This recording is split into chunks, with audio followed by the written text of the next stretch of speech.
name is Ben H. Arcus. I was born in Chicago, February 22nd, 1922. I'm Charlene Gordon, and I was born in Chicago and lived in West Rogers Park until we moved out to Flossmoor, and this is where we're living right now. My name is Murray Gordon. I was born in North Carolina, but I spent my entire youth being raised in Savannah, Georgia. We used to live at 2638 West Iowa Street, and on the corner was the St. Michael's Church. Every Sunday morning, a couple of young guys from the neighborhood would chase me and kept telling me I killed Christ. I didn't know who the hell they were talking about. It's a rough road, really rough. Especially the years I was growing up. There was built-in hatred, no reason at all. These kids that chased me when I was 7, 8 years old had no idea what they were doing. My parents moved into an apartment near Indian Boundary Park, and they were on the 3rd floor, and when Christmas time came, the landlord came up to our apartment, and he said, I noticed that everybody has their Christmas trees up, but you don't. Now, how come, Mr. Stiglitz, you don't have a Christmas tree? And my father said, that's because we don't observe Christmas. I am Jewish. And the landlord said, did you not notice the contract that said that were no Jews, no blacks, and no dogs in this building? You will have to move. And we did move. So that was the kind of a neighborhood that I grew up in. A lot of the Jews of those days changed their names. Weinstein became Winslow. Cohn became Crane. It created a problem with working capability. It became a problem in getting a job. You need the Jewish identification. You have to have it. You have to have it. It was very important that we were all of my friends were members of the AZA.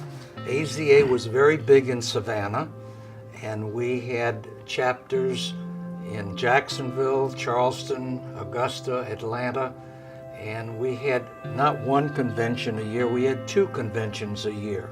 But in those conventions, we were able to meet the other Jewish boys and girls from all around the state and South Carolina and Florida.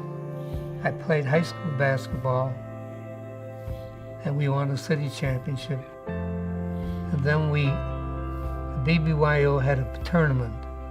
We won the championship, and because we won the BBYO championship, we played against the CYO champs, and we beat them. As far as anti-Semitism is concerned, if there was any anti-Semitism, we beat them in basketball or baseball, and that shut them up. The Gary AZA had a social for the Sunday after the tournament. So my wife and her cousin, Elaine, came to the social, and that's where I met her. As soon as the children got involved, the teenagers got involved with BBYO, and I became the advisor, I would have to say I was very involved.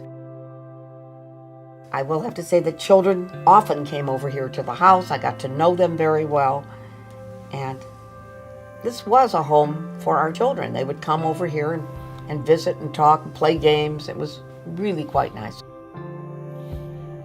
It's still going on. It's still a very close feeling that we have, and I love it. I didn't have that when I was growing up at all. There was none of that. So this was very special for me. I think both AZA and BBYO were very important to me, really. It gave me an exposure to a lot of Jewish people. I think with AZA, if you participate in all the tournaments, you meet a lot of guys. And that was very good. I mean, I associate both BBYO and AZA as one. And they were very important to me growing up. That was my only group that I really associated with.